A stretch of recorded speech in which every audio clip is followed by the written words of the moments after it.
السلام علیکم، آپ دیکھ رہے ہیں ہورائزن نیوز ایکٹی۔ خبر شامل کرتے ہیں ساہیوال سے۔ ڈی پی او ساہیوال محمد عثمان ٹیپو کی زیر قیادت ساہیوال پولیس کی جرائم پیشہ عناصر کے خلاف زیرو ٹالرنس۔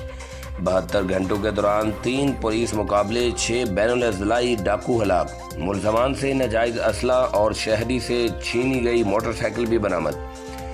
تفصیلات کے مطابق district police officer Sahiwal Muhammad Usman Tipu کی زیر قیادت ساہیوال پولیس نے سنگین جرائم پیشہ عناصر کے خلاف زیرو ٹالرنس پالیسی پر عمل درآمد کرتے ہوئے گزشتہ 72 گھنٹوں میں 3 مختلف پولیس مقابلوں کے دوران 6 بین الاضلاعی ڈاکو ہلاک کر دیے۔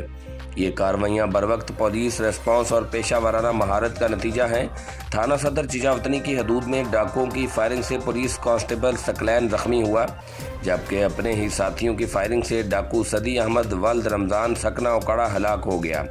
ہلاک ملزم کے خلاف ساہیوال، پاکپتن اور اوکاڑا میں متعدد مقدمات درج ہیں، جبکہ اس کے 5 ساتھی موقع سے فرار ہو گئے، جن کی تلاش کے لیے سرچ آپریشن کیا گیا۔ اسی سرچ آپریشن کے دوران فرار ملزمان نے پولیس پارٹی پر دوبارہ فائرنگ کی، جس کے نتیجے میں ASI محمد اسلم زخمی ہوئے۔